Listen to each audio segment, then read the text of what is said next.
Hey guys, tonight I'm going to read you a chapter out of The Hobbit. I'll start with the first chapter, even though I know it's not your favorite, but I will get to your favorite one with the mountain trolls turning into stone later. So tonight, chapter 1, An Unexpected Party.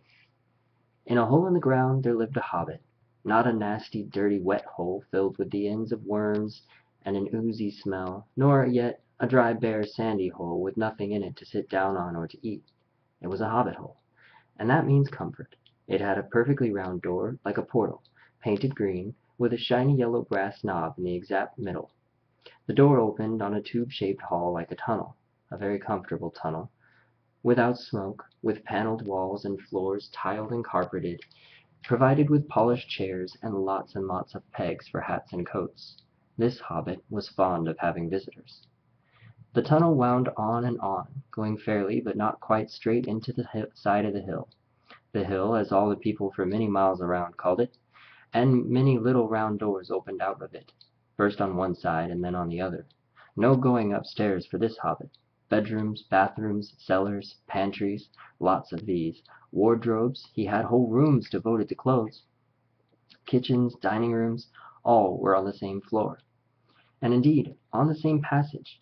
The best rooms were all on the left side going in, for these were the only ones to have windows, deep-set round windows, looking over his garden and the meadows beyond, and then sloping down to the river. This hobbit was a very well-to-do hobbit, and his name was Baggins. You see, the Bagginses had lived in the neighborhood of the hill for time out of mind, and people considered them very respectable, not only because most of them were rich, but also because they had never had any adventures, or did anything unexpected. You could tell what a Baggins would say on any question without even having to bother to ask him. This is a story of how a Baggins had an adventure, found himself doing and saying things altogether unexpected. He may have lost the neighbors' respect, but he gained, well, you will see if he gained anything in the end. The mother of our particular hobbit. What is a hobbit? Well, I suppose hobbits do need some description nowadays, since they've become rare and shy of the big people, as they call us. They are, or were, a little people, about half our height, smaller than the bearded dwarves. Hobbits have no beards. There's little or no magic about them, except the ordinary everyday sort which helps them to disappear quietly and quickly when large stupid folk like you and me come blundering along, making a noise like elephants which they can hear a mile off. They are inclined to be a bit big at the stomach. They dress in bright colors, chiefly green and yellow. They wear no shoes, because their feet grow natural leathery soles and thick warm brown hair like the stuff on their heads, which is curly, by the way. They have long, clever brown fingers, good-natured faces, and laugh deep, fruity laughs, especially after dinner, which they have twice a day when they can get it. Now, as you know enough to go on, as I was saying, the mother of this hobbit, of Bilbo Baggins, that is, was the famous Belladonna Took, one of the three remarkable daughters of the old Took, head of the hobbits, who lived across the water, the small river that ran at the foot of the hill. It was often said, in other families, that long ago one of the Took ancestors must have taken a fairy wife. That was of course absurd, but certainly there was still something not entirely hobbit-like about them. And once in a while members of the Took clan would go and have adventures. They discreetly disappeared, and the family hushed it up. The fact remained that the Tooks were not as respectable as the Bagginses, although they were undoubtedly richer. Not that Belladonna Took had ever had any adventures after she became Mrs. Bungo Baggins. Bungo, that was Bilbo's father, built the most luxurious hobbit hole for her, and partly with her money. That was to be found either under the hill or over the hill or even across the water, and there they remained to the end of their days. Still, it is probable that Bilbo, her only son, although he looked and behaved exactly like a second edition of this solid and comfortable father, got something a bit queer in his make-up from the Took side, something that only waited for a chance to come out. The chance never arrived, until Bilbo Baggins was grown up, being about 50 years old or so, and living in the beautiful hobbit hole built by his father, which I have just described for you, until he had in fact apparently settled down immovably. By some curious chance, one morning long ago, In the quiet of the world, when there was less noise and more green, the hobbits were still numerous and prosperous, and Bilbo Baggins was standing at his door after breakfast, smoking an enormous, long wooden pipe that reached nearly down to his woolly toes, neatly brushed, might I add. Gandalf came by. Gandalf! Well, if you had heard only a quarter of what I have heard about him, and I have only heard very little of all there is to hear, then you would be prepared for any sort of remarkable tale. Tales and adventures sprouted up all over the place wherever he went in the most extraordinary fashion. He had not been down that way under the hill for ages and ages, not since his friend the old Took died, in fact, and the hobbits had almost forgotten what he looked like. He had been away over the hill and across the water on business of his own since they were all small hobbit boys and hobbit girls. All that the unsuspecting Bilbo saw that morning was an old man with a staff. He had a tall, pointed blue hat, a long gray cloak, a silver scarf over which a white beard hung down below his waist, and immense black boots. "Good morning," said Bilbo, and he meant it. The sun was shining, and the grass was very green, but Gandalf looked at him from under long, bushy eyebrows that stuck out farther than the brim of his shady hat. "What do you mean?" he said. "Do you wish me a good morning, or mean that it is a good morning whether I want it or not? Or that you feel good this morning? Or that it is a morning to be good on?" "All of them at once," said Bilbo, "and a very fine morning for a pipe of tobacco out of doors into the bargain. If you've got a pipe about you, sit down and have a fill of mine. There's no hurry, we have all the day before us." And then Bilbo sat down on a seat by his door, crossed his legs, and blew out a beautiful gray ring of smoke that sailed up into the air without breaking and floated away over the hill. "Very pretty," said Gandalf, "but I have no time to blow smoke rings this morning. I am looking for someone to share in an adventure that I am arranging, and it's very difficult to find anyone." "Well, I should think so in these parts. We're a plain quiet folk and have no use for adventures. Nasty, disturbing, uncomfortable things. They make you late for dinner. Well, I can't think what anybody sees in them," said our Mr. Baggins, and he stuck one thumb behind his braces and blew out another even bigger smoke ring. Then he took out his morning letters and began to read, pretending to take no more notice of the old man. He had decided that he was not quite his sort and wanted him to go away. But the old man did not move. He stood leaning on his stick and gazing at the hobbit without saying anything, until Bilbo got quite uncomfortable and even a little cross. "Good morning," he said at last. "We don't want any adventures here, thank you. You might try over the hill or across the water," and by this he meant that the conversation was at an end. "What a lot of things you do use good morning for," said Gandalf. "Now you mean that you want to be rid of me, and that it won't be good until I move off." "Not at all, not at all, my dear sir. Let me see. I don't think I know your name." "Yes, yes, my dear sir, and I do know your name, Mr. Bilbo Baggins, and you do know my name, although you don't remember that I belong to it. I am Gandalf, and Gandalf means me. To think that I should have lived to be good morning by the belladonna Took's son as if I were selling buttons at the door. Gandalf! Gandalf! Oh, good gracious me! Not the wandering wizard that gave old Took a pair of magic diamond studs that fastened themselves and never came undone until ordered? Not the fellow who used to tell such wonderful tales at parties, about dragons and goblins and giants and the rescue of princesses and the unexpected luck of widows' sons? Not the man that used to make such particularly excellent fireworks? Oh, I remember those. Old Took used to have them on Midsummer's Eve. Splendid! They used to go up like great lilies and snapdragons and laburnums of fire and hang in the twilight all evening. You will notice already that Mr. Baggins was not quite so prosy as he liked to believe, and also that he was very fond of flowers. "Dear me," he went on, "not the Gandalf who was responsible for so many quiet lads and lasses going off into the blue for mad adventures. Anything from climbing trees to visiting elves, or sailing in ships, sailing to other shores. Bless me, life used to be quite I mean, you upset things very badly in these parts once upon a time. I beg your pardon, but I had no idea you were still in business." "Where else should I be?" said the wizard. "All the same, I am pleased to find you remember something about me. You seem to remember my fireworks kindly. At any rate, lad, that is not without hope. Indeed, for your old grandfather Took's sake, and for the sake of poor belladonna, I will give you what you asked for." "I beg your pardon. I haven't asked for anything." "Yes, yes, you have. Twice now. My pardon, I give it to you. In fact, I will go so far as to send you on this adventure. Very amusing for me, very good for you, and profitable too, very likely, if you ever get over it. Sorry, I don't want any adventures. Thank you, not today. Good morning. Wait, but please come to tea any time you like. Why not tomorrow? Come tomorrow. Goodbye. And with that the hobbit turned and scuttled inside his round green door, and shut it as quickly as he dared, not to be seen rude. Wizards, after all, are wizards. What on earth did I ask him for tea for? He said to himself, as he went to the pantry.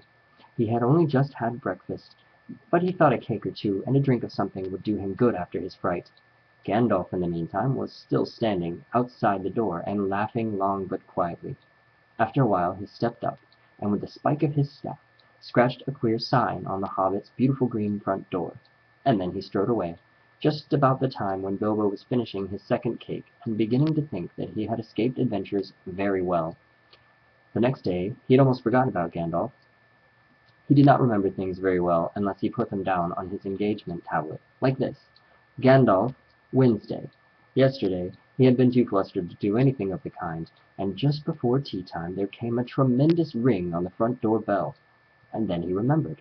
He rushed and put on the kettle, and put out another cup and saucer and an extra cake or two, and ran to the door. "I'm so sorry to keep you waiting," he was going to say, when he saw that it was not Gandalf at all. It was a dwarf, with a blue beard tucked into a golden belt, very bright eyes under his dark green hood. As soon as the door opened, he pushed inside just as if he'd been expected. He hung his hooded cloak on the nearest peg, and "Dwalin, at your service," he said with a low bow.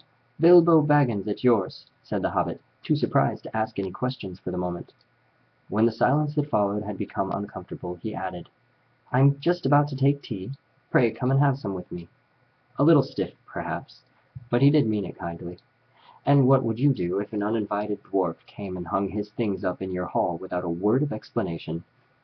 They had not been at the table long. In fact, they had hardly reached the third cake, when there came another, even louder ring at the bell. "Excuse me," said the hobbit, and off he went to the door. "So you've got here at last," was what he was going to say to Gandalf this time. But it was not Gandalf. Instead, there was a very old-looking dwarf on the step, with a white beard and a scarlet hood, and he too hopped inside just as soon as the door was open, as though he'd been invited. "I see they've begun to arrive already," he said, when he caught sight of Dwalin's green hood hanging up on the hall. He hung his red one next to it. "Balin, at your service," he said with his hand on his breast. "Thank you," said Bilbo with a gasp. It was not the correct thing to say, but "they have begun to arrive" had flustered him quite badly. He liked visitors, but he also liked to know them before they arrived, and he preferred to ask them himself. He had a horrible thought that the cakes might run short, and then he, as the host, well, he knew his duty and stuck to it, however painful. He might have to go without. "Well, come along in and have some tea," he managed to say after taking a deep breath. "A little beer would suit me better, if it's all the same to you, my good sir," said Balin with the white beard. "But I don't mind having some seed cake, if you have any."